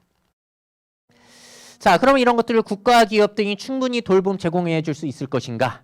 그래서 정부에 요구하는 것들은 늘어나겠지만 돈은 부족할 것이고 그걸 젊은 사람들에게 충당하자니 젊은 사람들에겐 불만이 많은 사회가 되겠죠. 그래서 인구 구조는 저출산 고령화를 좋게 볼래도 볼 수가 없는 거예요. 자, 그리고 이동 부담은 짧게 보도록 할게요. 고령자가 되다 보면 아무래도 이제 순발력이 떨어지고 눈도 침침해지다 보니까 사고가 많이 일어나게 되죠. 자, 그러면서 사망자들도 늘어나요. 거기에 대처하는 것들이 빠르지 않다 보니까. 자, 그래서 면허증을 자진 반납하라고 하는데 이게 잘 되고 있습니까? 거의 반납률이 2%인가 그래요. 왜 그럴까요? 아니, 이거 반납하면 내가 어떻게 움직여요? 그런 것 때문에 이제 반납을 안 하는 경우가 거의 대부분이고, 자, 반납했다간 이런 일이 펼쳐질 수 있어요. 일본에서 있는 일이고요. 쇼핑 난민이라는 일. 생필품을 사러 나가기 어려운 교통약자입니다. 차가 없으면은 뭐 물건 사러 갈 수가 없는 거예요. 그래서 버스도 이제 소멸 지역에서는 안 다니다 보니까 물건 사기가 힘들다. 그래서 일본이 하는 일은 옛날로 돌아간 거예요. 다시 옛날처럼 이렇게 식료품이라든지 필수품을 태운 트럭이 오는 겁니다. 다시 옛날로 돌아갔죠. 코로나 시기에는 이 사업이 더 잘 됐어요. 자, 그래서 우리는 좀 더 새로운 방법을 쓰고 있는 게 뭐냐면은 수요형 콜버스 같은 것들. 그러니까 버스가 노선을 통해서 이렇게 계속 도는 게 아니라 사용자들이 전화를 하거나 뭐 스마트폰을 통해서 오라고 하면 오는 겁니다. 그리고 정류장들도 거기에 맞춰서 변화를 하는 그런 방식을 시도를 하고 있어요. 이 수요 예측을 뭐 인공지능이나 데이터 분석으로 잘하면은 좋을 수도 있겠죠. 하지만 현재로서는 문제점들도 많이 드러나고 있습니다. 무슨 문제가 있냐면 버스의 대수는 정해져 있잖아요. 누가 불러서 운행하고 있으면은 내가 그 버스를 거의 뭐 3시간, 4시간 기다려야 되는 거예요. 옛날에 1시간에 한 번씩 다니는 게 차라리 낫다는 거죠. 그래서 현재 시행착오를 겪고 있는 상황이에요. 그래서 수요 예측이 과연 잘 될 수 있을까는 한번 지켜봐야 될 것 같아요. 자, 그리고 우리나라 자율주행 기술이 그래서 굉장히 필요하죠. 이게 뭐 미래 먹거리를 위해서뿐만이 아니라 교통 약자들이 다 이런 것들이 태우고 다니려면은 비용이 저렴해져야 되는데 운전사의 인건비를 줄일 수 있는 자율주행 택시라든지 버스들이 계속 돌아다닐 수 있다면은 지방 소멸이라든지 교통 약자들의 문제를 해결해 줄 수 있지 않을까. 그래서 우리나라는 고령자를 위해서라도 자율주행 기술이 너무나 필요한 나라예요. 자, 그래서 이런 것들이 다 모여가지고 부양 부담으로 작용을 하게 되는 건데 통계청 예측으로는 젊은 인구, 생산 가능 인구 100명이 앞으로는 노인 101명을 부양해야 되는 나라. 부양 받을 사람이 더 늘어나는 나라가 된다는 것이고요. 다른 나라 OECD 가입국들과 비교해 봤을 때 아래쪽에 붉은 바가 뭐냐면은 현재 부양 부담이에요. 우리나라 여기 있거든요. 한국은 현재 부양 부담이 OECD 가입국 중에서 제일 낮습니다. 왜 그럴까요? 젊은 사람들이 많으니까요. 40, 50대가 많다 보니까 그 사람들이 위아래 부양하고 있잖아요. 그래서 부양 부담이 개인한테는 힘들지만 사회 전체적으로는 약한 거예요. 자, 근데 이거는 70년까지 본 건데요. 그러면은 일본보다도 우리나라가 부양 부담이 제일 심한 나라가 될 것이라고 보고 있습니다. 이때는 개인의 부담도 부담이지만 사회 전체적으로 부양 부담이 생기는 나라가 된다는 것이죠. 자, 그러니까 50년 남은 거예요. 이게 상황이 1년, 2년, 3년, 5년 계속해서 심각해지는 상황을 보시게 되겠죠. 자, 그래서 우리나라는 젊은 사람들이 가득했던 게 정상사회였지만 앞으로는 고령자들이 가득해지는 게 새로운 정상 상태로 진입을 하게 됩니다. 말씀드린 대로 그래서 우리나라 망했네. 자포자기 하시던지 아니면 이거를 변화를 기회로 삼아가지고 뭔가를 시도해 보시는 두 가지 선택권이 있을 거예요. 근데 기회로 보신다면 우리나라뿐만이 아니라 중국도 엄청나거든요. 10년 안에 중국의 60세 이상 인구가 미국 전체 인구를 넘어섭니다. 미국 전체 인구가 3억 명인데 중국의 60세 이상 인구만 하더라도 그걸 넘어요. 그래서 우리나라, 중국, 일본만 하더라도 이 고령 시장이 얼마나 커지는지가 보이는 거죠. 그래서 뻔한 실버 산업만 한번 모아봤어요. 자, 보세요. 이 중에서 뭐가 제일 잘 될 것 같으신가요? 뭐가 제일 잘 될까요? 이 중에서 야, 이건 안 될 것 같은데 그런 것도 있으세요? 하다못해 연애 사업도 잘 될 것 같지 않으세요? 할 게 너무 많아요. 자, 요실금 팬티 잘 되겠죠? 그래서 우리보다 고령 상황이 심각한 일본에서는 이런 일도 해요. 성인용 기저귀 패션쇼. 왜 그러고 있을까요? 이 사람들이 이상한 사람들이라? 그게 아니라 일본에선 벌써 아기용 기저귀보다 성인용 기저귀가 더 많이 팔려요. 완전히 소비 타깃이 바뀌는 거예요. 뭘 팔더라도 뭘 하더라도 아이들보다 고령자들이 많은 세상이 됐다는 거죠. 이런 모든 것들이 산업 전반에 영향을 미치게 될 겁니다. 식사 산업 너무 중요하죠. 이제 덜 드시고 소화도 안 되잖아요. 그러다 보면 영양가는 또 더 높여야 돼요. 그래서 이쪽으로 변화해야 되는 게 상당히 많을 거예요. 그래서 이거는 미국의 사례인데 고령자들을 위한 식사 배달 산업이에요. 칼로리는 낮추고 영양소는 높인 음식들을 배달해 주는 겁니다. 전자레인지만 띵동 돌리면 되는 건데 건강 맞춤, 영양사, 의사와 상담해서 거기에 맞춰서 배달을 해주는 사업이에요. 우리나라는 이게 본격적으로 아직 진행이 되고 있지는 않죠. 자, 그리고 뭐 아무리 건강한 음식이 좋다고 하더라도 맛을 포기할 수는 없잖아요.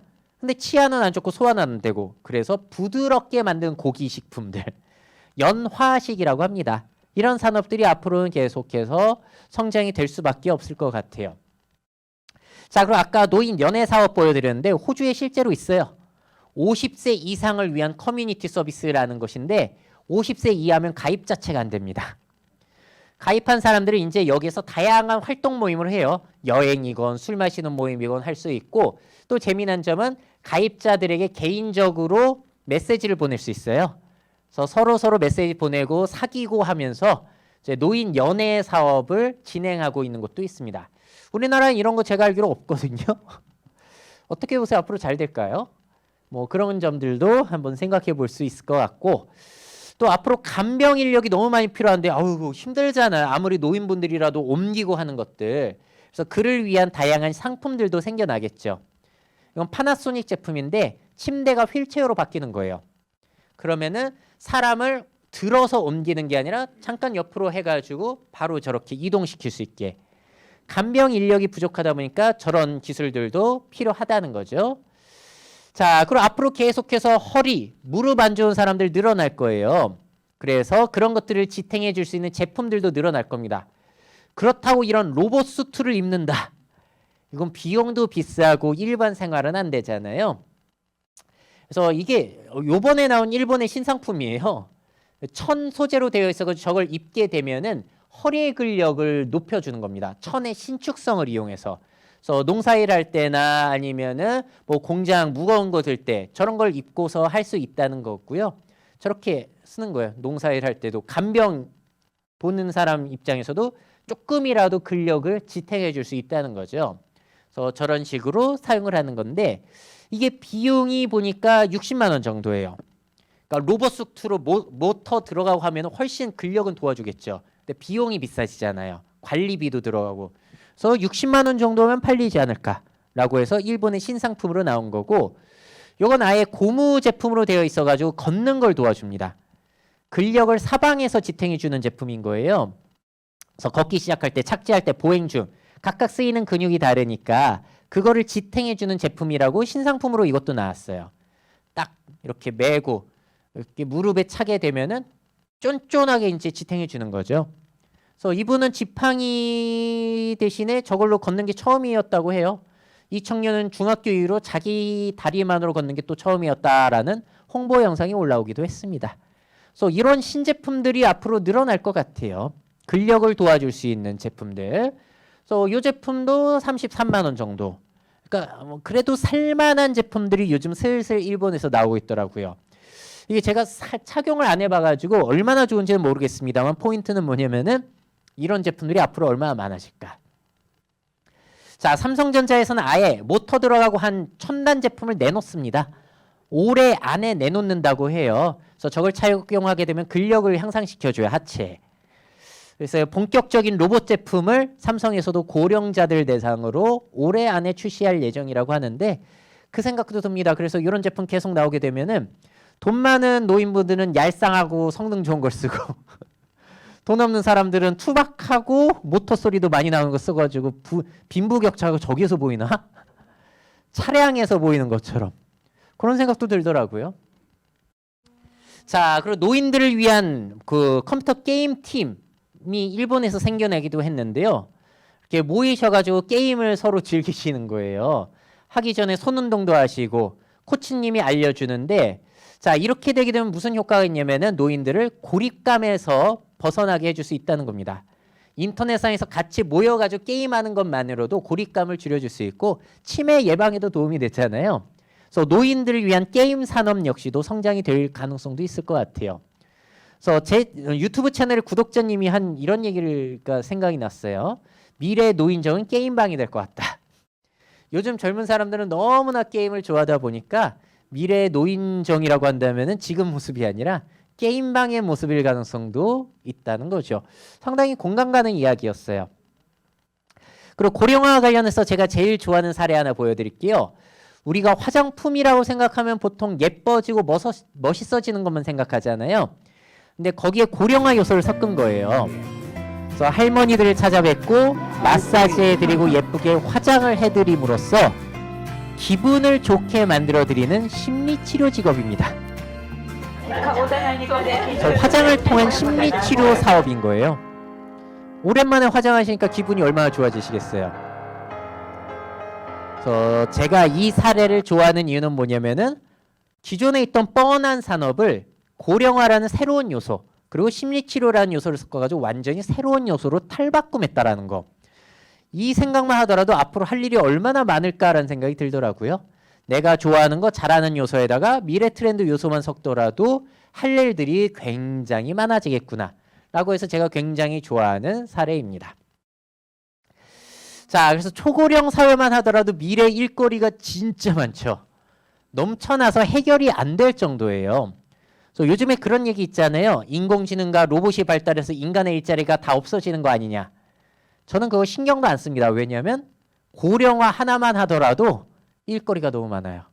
저의 더 큰 걱정은 뭐냐면 자동화 기술, 인공지능을 다 갖다 쓰더라도 고령 문제가 해결이 안 될까 봐가 더 무서워요. 자, 그래서 앞으로 할 일들은 고령화만 하더라도 너무나 많다라는 게 여러분들도 느껴지실 겁니다. 그래서 공무원분들은 할 일이 너무 많으세요. 이 과연 감당이 될까? 그러면 사회 서비스를 필요하는 사람들도 있기 때문에 그쪽 청년들 같은 경우는 그쪽으로 창업해서 기회를 갖는 사람들도 꽤 있겠죠. 자, 그래서 첫 번째 소재로서 초고령 사회에 대해서 말씀을 드렸고 여러 가지 새로운 내용들을 여러분들에게 전달을 드렸습니다. 자, 그리고 두 번째 이야기로 말씀드리기 전에 먼저 이 생각부터 해보세요. 가족 사진 하면 어떤 모습이 가장 먼저 떠오르세요? 자, 혹시 이런 모습이 떠오르실까요? 그쵸? 이거 동네 사진관마다 걸려있고 우리 집에 걸려있는 사진일 수 있어요. 그렇다면 또 질문 드려볼게요. 지금 현재 우리나라에서 가장 흔한 가족 사진은 어떤 모습일까요? 자, 혹시 이런 모습 아닐까요? 나랑 우리 강아지 한 마리. 그리고 이거 뽑아서 걸어두는 게 아니라 그냥 카카오톡 프로필 사진. 이게 끝일 거예요. 자, 그래서 지금부터는 1인 가구 이야기 좀 드리도록 하겠습니다. 자, 퀴즈입니다. 2022년 기준 1인 가구 비율은 몇 %일까요? 이게 최신 자료예요. 오, 잘 알고 계시네요. 지금 34.5%. 세 집 중에 한 집은 혼자 살고 있다. 자, 그래서 우리나라 인구 구조를 보시게 되면 이거 진짜 재밌어요. 2000년 때부터 봤을 때 빨간색이 1인 가구잖아요. 2000년만 하더라도 15% 지금 제일 많고요. 그리고 이거 한번 보세요. 5인 가구. 굉장히 많았는데 지금 3.7% 소멸 위기예요. 자, 그래서 5인 이상은 거의 없다라고 보시면 되겠고 1, 2인 가구가 계속 늘어나고 있는 게 추세입니다.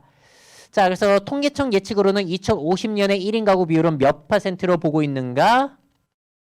40% 정도 보고 있어요. 그래서 이거보다 더 높아질 가능성도 상당히 많습니다. 그래서 우리나라에서 제일 흔한 가구 중 1인 가구고요. 이미 2015년부터 제일 많았어요. 그래서 앞으로도 제일 많을 거고요. 혼자 사는 게 당연한 사회인 거죠. 자, 그렇다면 여기서 또 퀴즈입니다. 그럼 1인 가구가 이렇게 늘어나면 앞으로 우리나라의 총 가구 수는 늘어날까요? 줄어들까요? 아이, 사람들이 결혼도 안 하고 하니까 가구 수가 줄어들겠네. 그 오해인 거죠. 4인, 3인 이렇게 살던 사람들이 1인으로 쪼개지니까 오히려 가구 수는 늘어나는 거예요. 그래서 식품 산업이라든지 가구 산업, 생필품 산업은 오히려 당분간 괜찮습니다. 집집마다 다 들어가야 되니까 그게. 냉장고만 하더라도 하나를 4명이서 썼던 게 아니라 이제 4개가 필요해지는 거예요. 자, 그래서 2040년까지 가구 수는 늘어나지 않을까라고 통계청은 보고 있습니다. 자, 그럼 1인 가구 왜 혼자 살까요? 왜 혼자 사는 거죠? 통계청에서 조사를 해봤더니 1위는 본인의 학업과 직장 때문이었고 2위는 배우자의 사망, 3위는 혼자 살고 싶어서 이 순위로 나왔습니다. 네, KB 국민은행에서 조사한 자료로서는 혼자 사는 게 편하다라는 의견이 1위였어요. 또 재미난 건 이 혼자 사는 게 편하다라는 의견을 연령대별로 봤을 때 40대가 제일 높더라. 그리고 50대가 되면 뚝 떨어집니다. 재밌죠? 40대까지 이제 익숙해지고 건강도 괜찮고 해서 좋아하다가 50대가 되면 이제 슬슬 불안해져서 그렇지 않을까라는 생각이 들기도 해요. 자, 근데 진짜 신기한 거예요. 아니, 우리 인류가 언제부터 혼자 살았죠? 언제부터예요? 수렵 채집인 때 혼자 살 수 있었나요? 그럼 죽는 거잖아요. 농업 시대에 혼자 살 수 있었나요? 우리나라 벼농사 그 노동력이 얼마나 많이 들어갔는데 못 살잖아요. 언제부터 혼자 살았죠? 산업화가 진행이 되면서 우리나라는 몇 년 안 된 거예요. 해봤자 50년인데 50년 전만 하더라도 이렇게 혼자 안 살았고 그래서 뭐 한 20년 전 뭐 이렇게 봐야지 맞을 것 같습니다. 굉장히 새로운 일이 펼쳐지는 거고 그러면은 왜 이렇게 혼자 살 수 있게 된 거죠? 산업화가 되면서 왜 그럴까요? 옛날에 가족이라는 것은 나의 보험, 금융, 교육, 양육 모든 것들을 담당했던 만능이었어요. 근데 그 역할을 지금 누가 하고 있죠? 복지라든지 사회 서비스들, 기업의 제품들 그런 것들이 해주고 있다 보니까 주변의 사람들과 같이 살 필요가 없어지는 거예요. 그래서 참 공교롭게도 복지가 발달하면 1인 가구가 늘어납니다. 복지가 발달하는 거, 애 결혼해서 애 낳고 싶으면 얼마든지 낳고 사세요였는데, 그럼 정부에서 다 지원해주네? 혼자 살아야지. 이렇게 되는 거예요. 그래서 스웨덴, 핀란드 같은 경우에는 1인 가구 비율이 47%인가 그래요. 엄청나죠? 자, 그러면 도대체 뭐가 우리 주변의 사람들을 대체하고 있는지를 살펴볼게요. 먼저 친구 관계부터 볼까요? 자, 여러분들은 친구분이랑 있을 때 즐거우세요? 혼자 있을 때 즐거우세요? 예전엔 친구와 있을 때 즐겁다는 의견이 압도적이었을 겁니다. 근데 혼자 있을 때 즐겁다는 사람들 계속 늘어나고 있을 거예요. 인터넷에 돌아다니는 유머를 보면은 그 사회 분위기를 알 수 있죠. 그게 웃기다라는 건 공감을 사고 있는 거니까. 사회성의 필요를 느낄 때 주말에 혼자 집에 누워있을 때가 아니라 중국집에서 마라탕도 계란볶음밥도 꼬바로우도 먹고 싶을 때 그때서야 느낀다는 거예요. 자, 그리고 제가 미래 채널 제 유튜브 채널에 조사를 해봤어요. 설문조사 1000명이 투표해 주셨는데 코로나19 이후 여러분들이 인간관계 변화가 있었습니까? 물어봤더니 1위가 인간관계가 많이 줄었고 오히려 편해졌다가 압도적으로 많았어요. 자, 사회 전체적으로 봤을 때 인간관계, 친구관계가 끈끈해지고 있다, 멀어지고 있다. 계속 멀어지고 있습니다. 그 이유는 친구가 굳이 필요 없어지는 분위기, 환경이 되고 있기 때문에. 그래서 뭐 예전에 이런 신조어도 있었어요. 관태기. 관계에서 오는 권태로움. 사람들이 인간관계에 스트레스를 받아가지고 정신과에 찾아가지 외롭다고 찾아가는 경우는 현대사회에 거의 없다고 합니다. 혼자 있으면 뭐 하고 있죠? 놀 게 너무 많은 거예요. 요즘 사회는. 자, 그리고 인맥 다이어트는 여러분들도 하실 것 같아요. 카톡에서 이제 얘는 이제 제거해야지 뭐 이런 거 있죠. 얘는 이제 그만 만나야지. 자꾸 그런 게 늘어나지 않으시나요? 예전에 비해서. 왜냐하면 예전엔 인맥이 진짜 중요했죠. 뭐 하나 하려고 하더라도 친구 건너가지고 소개받고 하는 게 다 우리 문화였잖아요. 요즘은 근데 그냥 그런 것들 돈 주고 합니다.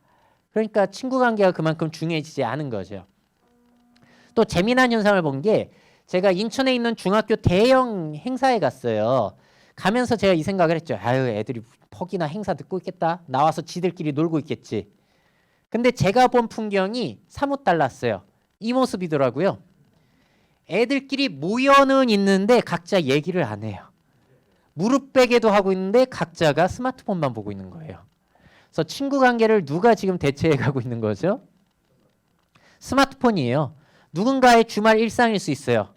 배우자 없고 애인 없는 사람들은 일어나서 스마트폰 찍고 계속 보다가 밥 먹고 이제 자는 거예요, 이렇게.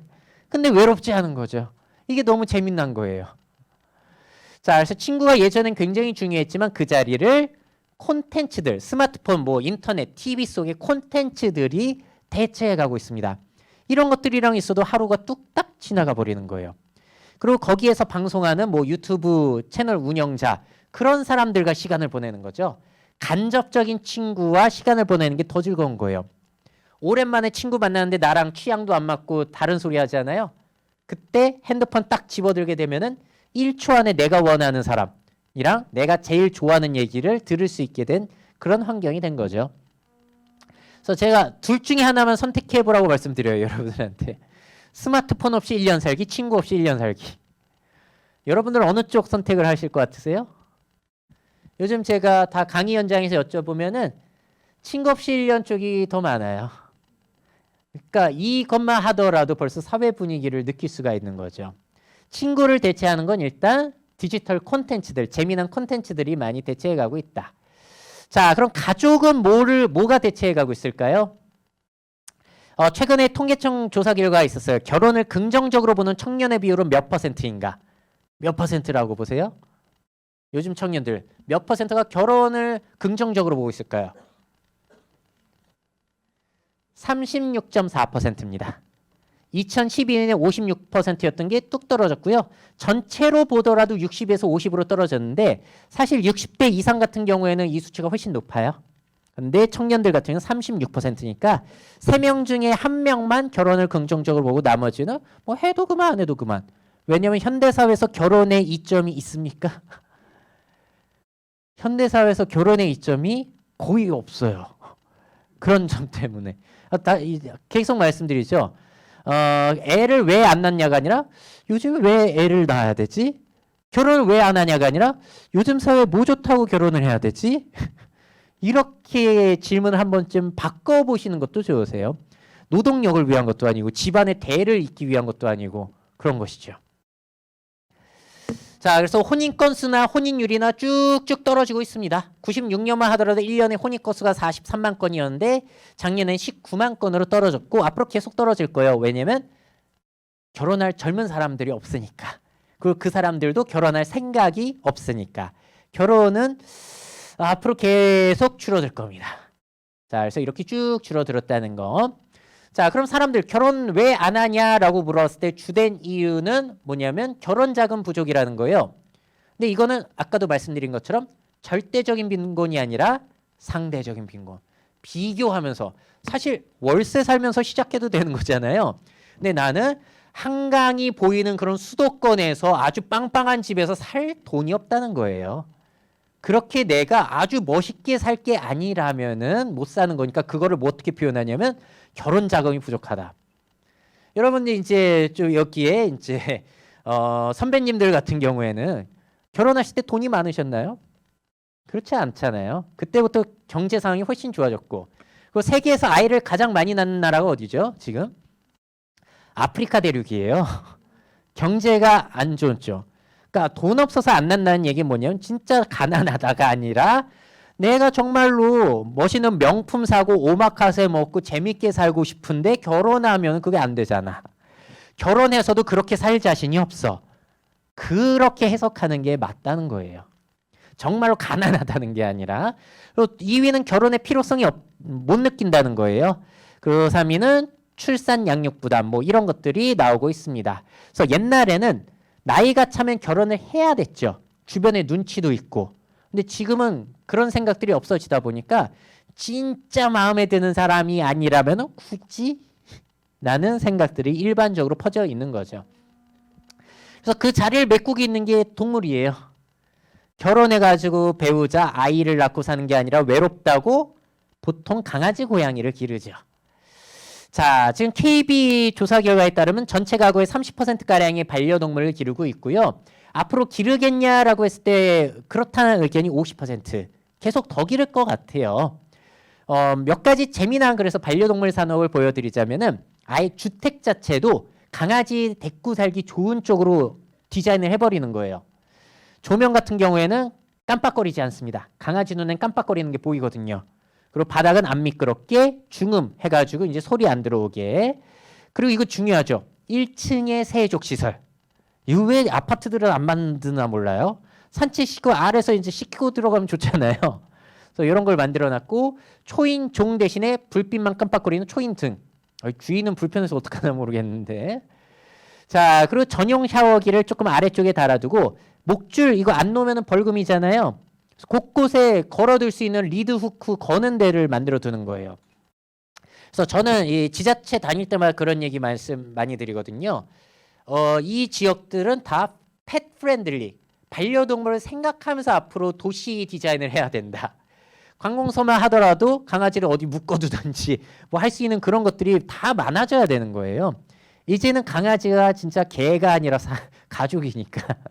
옛날엔 애완동물이었죠. 완, 파란자. 여기서 이렇게 예뻐하는 거. 지금 뭐죠? 반려동물.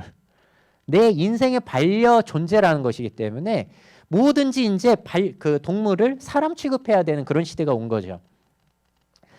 자, 위쪽은 이제 도그론 해가지고 뛰어놀 수 있는 곳들 해놓고 이런 건축물이 생겨나기도 했고, 자, 요즘 뭐 제주도라든지 거기 다니시다 보면은 느끼시죠? 강아지 데리고 타는 집들 많은 거. 가족이 없잖아요. 항공사들 입장에서는 가족을 중심으로 뭔가 마케팅을 못 하는 거예요. 대신에 강아지 데리고 타세요. 그럼 견주들을 끌어모을 수가 있겠죠. 자, 그래서 국내선에서 하고 있는데 이런 상품도 팔아요. 강아지들 입힐 수 있는 승무원 복장 티켓도 줍니다. 강아지 티켓. 주인 입장에서 와 귀엽다. 견주들을 끌어들이는 거예요. 이제 여행 상품을 하더라도 그래서 울진군에서 관광 상품을 만든다. 사람만 신경 쓰면 안 돼요. 강아지들 고양이는 잘 안 노니까 강아지 데리고 잘 올 수 있는 지역인가 그런 것들을 신경 써야 되는 시대가 된 거죠. 근데 그것도 이제 장사 속으로 해가지고 강아지 데리고 오면 뭐 요금 더 많이 받고 뭐 그런 것들도 많이 생겨나더라고요. 그러면 이제 기분 좋다가도 잡치는 거죠. 그래서 그런 것들도 많이 신경을 써야 되는 시대가 됐고, 그래서 이렇게 예전에는 원래 종이 박스에 데리고 탔는데 아예 전용 캐리어도 만들어 놓고 아주 상팔자입니다.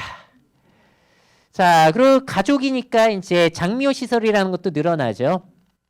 오수의 개로 유명하니까 임실군에서는 펫 추모공원을 만들어서 아예 지자체에서 운영을 해요. 의견의 고장으로 이름난 이곳에 잠깐 영상 보시죠. 처음으로 정부와 지자체가 함께 만든 반려동물 장묘 시설이 문을 열었습니다. 16,000여 제곱미터 터에 그냥 반려동물 장례식장이에요. 장례식장과 화장장을 비롯해 추모실과 납골당, 수목장 등 다양한 동안 수목장도 시설이 있대요. 들어섰습니다. 수색견이나 맹인 안내견 등을 위한 별도의 공간도 운영할 예정입니다. 현행법상 키우던 반려동물이 죽으면 생활 쓰레기 봉투에 담아 버려야 하는 상황. 반려인의 정서에 맞지 납골, 않고 유골함도 비위생적이라는 있고요. 지적도 적지 않았습니다. 자, 수위도 있습니다. 동물병원에 위탁해 의료 폐기물로 처리하거나 민간 동 아유, 저거 너무 과하지 않나라고 생각할 수도 있겠지만 하고 싶은 사람 하는 거잖아요. 그걸 뭐 막을 수는 없죠. 자, 그래서 저런 사업도 있어서 가족을 대신하는 반려동물은 뭐 앞으로 할 일이 너무 많죠. 그래서 할 일은 너무 많고 그리고 울진군도 많이 신경 쓰면 좋을 것 같아요. 이거 신경 써서 나쁠 건 없습니다, 사실. 자, 그리고 또 1인 가구와 관련해서 중요한 점 마지막 이야기인데요. 아니 혼자 살아서 편할 수는 있어요. 근데 그거는 젊을 때 얘기잖아요. 혼자 사는 사람들이 늘어나면서 고독사도 늘어나게 됩니다.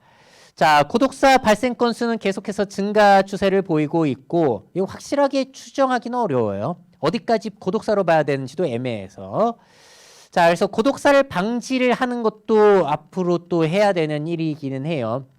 그래서 돌봄 역할로서 이제 지자체 역할이 많이 커지고 있죠. 그래서 이런 것도 있더라고요.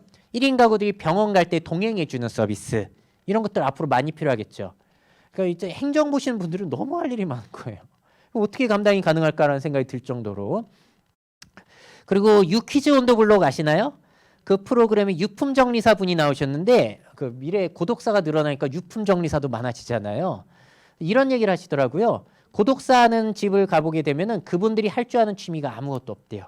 술 마시는 거밖에. 그래서 이 사람이 심신당부하는 게 술 좀 줄이고 제발 취미 생활 하시면 좋겠다. 그래서 미래 우리나라 복지를 위해서 취미 산업을 활성화하는 게 굉장히 중요할 것 같아요. 우리나라 사람들 취미 뭐 예전보단 많아졌지만 서구나 일본 사회에 비하면 굉장히 적죠. 특히나 미국, 일본 같은 경우는 청소년 때부터 그 스포츠를 굉장히 많이 시키죠.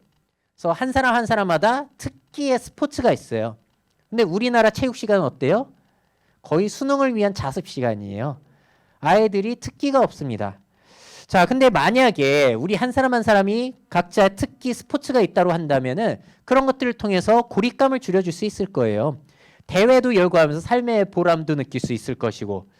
자, 그래서 스포츠 활성화하는 것도 고독사 방지에도 상당히 고립감을 줄여주는데 큰 역할을 해줄 수 있을 것 같습니다. 이건 진짜 우리나라가 투자 많이 해야 되는 부분 같아요. 자, 그리고 공동체 가게라는 것도 있는데요. 지역 소멸 지역에서 상점이 자꾸 줄어드니까 지역 주민들이 십시일반해서 가게를 오픈했습니다. 그래서 소품 이렇게 포장해가지고 간단하게 먹을 수 있는 음식도 팔고 한 켠에는 사랑방처럼 모여서 식사할 수 있는 공간을 만드는 거예요. 그리고 거동이 불편하신 분들에게는 자원봉사로 식사를 배달해 주는 것까지 하고 계시다고 합니다. 자, 프랑스 사례예요. 슈퍼마켓 수다 전용 계산대가 있대요. 자, 그래서 이 계산대에 가면은 노인분들이 얼마든지 수다를 떨 수 있는 거예요. 자, 여기에서 환대를 받고 있다고 합니다. 여기에 써 있고 뒤에 사람들도 알고 있기 때문에 뒤에 사람들이 화도 안 낸다는 거예요. 와, 불만 많은 프랑스에서 이런 시도를 굉장히 흥미로워요. 그러니까 어떻게 보자면 자꾸 이제 효율성만 생각하는 사회에 역으로 가는 거죠. 상당히 독특한 케이스더라고요. 그래서 이런 시도가 일어나고 있기도 하다. 고립감을 자꾸 줄여주는 거죠. 자, 그리고 집을 공유하는 것도 한 가지 방법이죠. 노인분들이 이건 수도권의 얘기이긴 한데 학생분들이 이제 돈이 없으니까 집을 못 구하잖아요. 그래서 남는 방 할머니들이 빌려주고 저렴하게 대신에 돌봄을 받는 건데 이게 뭐 잘 될까요? 사실 잘 안 돼요. 젊은 사람들이 같이 살기 싫어하니까. 자, 대신에 이런 게 좀 더 가능성이 있지 않을까 싶습니다. 이거 서울 성수동에 있는 건데 에피소드 성수라고 각자의 공간은 다 따로 있어요. 젊은 사람들이 사는 주택인데요. 대신에 각자의 공간 따로 있고 화장실도 따로 있지만 거실, 주방, 세탁소, 창고는 같이 쓰는 거예요. 그래서 따로 또 같이 생활하는 겁니다. 내 개인 공간이 있지만 고립되지 않도록. 자, 그래서 우리나라 고령 시대에 지자체에서 사회에서 다 그 케어가 안 될 것이기 때문에 어찌 보자면은 자발적으로 이렇게 모여서 살려고 하는 시도도 있지 않을까. 이런 것들도 좀 생각이 들기는 하더라고요. 자, 그 반려동물 가족을 기르는 것도 고립감을 줄여줄 수는 있지만 사실 몸이 아픈 고령자들에게는 추천드릴 수 없습니다. 돌아가셨을 때 이게 다 유기견이 되는 거고 더 큰 문제는 고독사했을 때 그게 발견이 안 되면은 얘네들이 배고파서 먹어요, 시신을. 자, 그런 끔찍한 상황이 사실 많이 펼쳐진다고 해요. 그래서 몸이 아픈 고령자가 반려동물 기르는 것들은 또 상당히 좀 안 좋은 결과를 초래할 수도 있다. 그래서 대신에 이런 것들 기술들을 많이 쓰는 거죠. 안심폰과 돌봄 플러그 써가지고 바로바로 신고할 수 있고 전기 사용량이 너무 적다 싶으면 그때 찾아가는 거예요. 복지사가 다 갈 수는 없으니까 앞으로. 자, 또 이런 시도도 있습니다. 이런 스마트 스피커 이용해가지고 구해달라고 바로 요청을 할 수도 있고 너무 얘기가 없으면 그때서야 방문관리사가 가는 거. 다 하나하나 가볼 수가 없으니까요. 자, 그리고 어느 정도 대화가 통하는 AI가 들어간 돌봄 인형을 지자체에서 보급하고 있기도 해요. 이런 인형들을 보급하고 있는데 제가 그래서 질문을 드려볼게요. 이런 로봇을 독거 노인들에게 지급하는 거 어떻게 생각하시나요? 그러면 괜찮은 것 같다라고 생각을 하시는 분들이 많으신데 질문을 바꿔보죠. 여러분이 늙었을 때 이런 로봇을 지자체에서 받으면 어떤 느낌이실까? 나 무시해? 그래서 이게 너무 공급자 입장에서 생각하는 것도 곤란하다는 거예요. 노인분들 입장도 많이 생각을 하셔야 되는데. 자, 그래서 차라리 이런 게 나은 것 같더라고요. 요즘 인공지능 너무 좋아졌잖아요. 안부 전화를 거는 거예요. 그래서 문제가 있다 싶으면은 그때 방문관리사가 찾아가는 거죠. 이게 사실 뭐 사람마다 다를 수 있습니다. 어떤 사람은 그래도 일주일에 한 번씩 사람 전화하는 게 낙인데라고 하시는 분도 계시겠지만 아유 귀찮게 맨날 이렇게 전화해 이런 분도 계시죠. 그래서 차라리 이렇게 인공지능을 쓰게 되면은 불편함을 줄일 수 있는 그런 호응을 얻을 수 있는 부분도 있을 거예요. 자, 그리고 마지막으로 이런 첨단 기술 말고 한 가지 방법이 있는데 동거 지원을 하는 거예요. 자, 동거에 동의하는 청년 비율을 조사해 봤더니 와, 80%네요. 동거에 대한 생각들은 상당히 관대해지고 있습니다. 그래서 유럽 지역에서는 결혼 대신에 동거를 하는 사람들이 오히려 많다라는 얘기 들어보셨죠?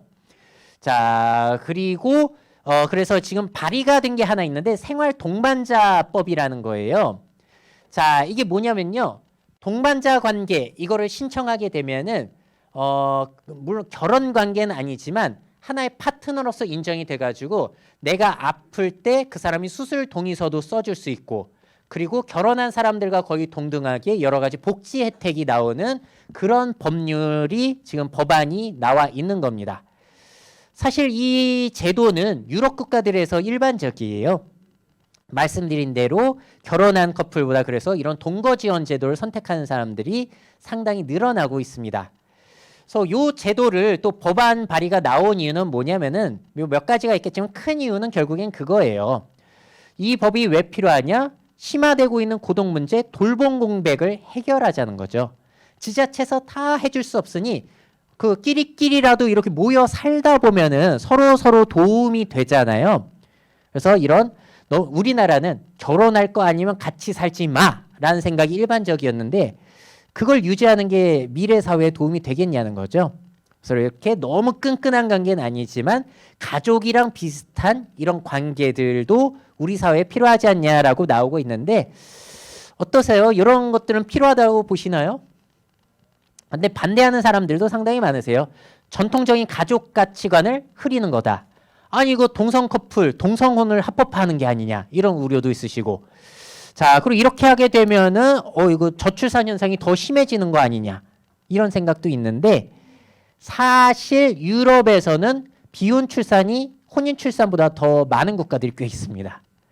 아까 말씀드린 것처럼 OECD 가입국 중에서 결혼하지 않은 상태에서 애를 낳는 게 제일 적은 나라가 꼴찌가 한국, 그 다음이 일본이에요. 그래서 동거를 하다 보면 아무래도 아이가 생길 가능성도 높아지잖아요. 그래서 프랑스 같은 경우에는 이 동거 지원 제도로 인해서 출산율이 좀 높아졌다라는 그런 조사도 있습니다. 그래서 여기에 대해서도 지금 논의가 되고 있는데 이 법안이 통과될까요? 안 될까요? 아마 안 될 겁니다. 왜냐면은 여기에 대해서 반대하는 사람들도 많고 정치인들 같은 경우에는 이런 것들 괜히 얘기했다가 표 떨어질 수 있어요, 사실. 동성애 이거 하는 거 아니야? 뭐 오해하시는 분도 계시고 전통 가족 가치를 저당이 훼손하네? 그래서 표를 안 줄 수도 있거든요. 그래서 아직까지도 쉽지 않은 문제인 것 같아요. 근데 저 같은 경우에는 동거 지원 제도를 그래도 찬성하는 편입니다. 그 이유는 절대 동성애 그런 얘기는 아니고요. 혼자 사는 사람들, 독거노인들 다 지원해 줄 순 없으니 그 사람들이 같이 살 때 어느 정도 혜택을 주는 게 사회 전체적으로 이득이 더 크지 않겠냐, 해보다는. 그래서 저는 이쪽에 대해서는 좀 많이 주장을 하는 편이긴 해요. 기술보다도 좀 더 편한 방법인데 아쉽지 않나요? 자, 그래서 1인 가구만 하더라도 앞으로 할 일이 많습니다. 그들을 위해서 고립감, 외로움을 줄여줄 수 있는 엔터테인먼트 산업, 혼자 사는 사람들을 위한 식사, 그리고 새로운 인간관계와 관련된 일들, 그리고 가족이라는 모습이 너무 다양해지고 있잖아요. 그런 것들을 도와주는 일, 반려동물 관련된 일, 혼자 사는 사람들의 불편을 해소해 줄 수 있는 스마트 기술들까지 해서 1인 가구만 하더라도 할 일이 너무 많아지는 사회가 앞으로 우리의 미래 사회라고 할 수 있겠습니다. 자, 그래서 오늘 초저출산과 고령화, 그중에서도 중고령 사회라는 이야기까지 전달을 드렸고요. 1인 가구가 증가하고 있는 거는 사람들이 주변에 필요 없어지게 되는데 그랬을 때 어떤 변화가 생겨날 것인가에 대해서도 말씀을 드렸습니다. 자, 그래서 뭐 이런 내용들은 제가 책에도 정리가 되어 있고 제 유튜브 채널에도 있으니까 또 관심 있으신 분들은 보시면 좋을 것 같고요. 자, 제가 준비한 이야기는 여기까지였습니다. 어떻게 좀 도움이 되어 드렸나요? 네, 그러면은 감사하게 생각하고요. 여기에서 마치도록 하겠습니다. 감사합니다.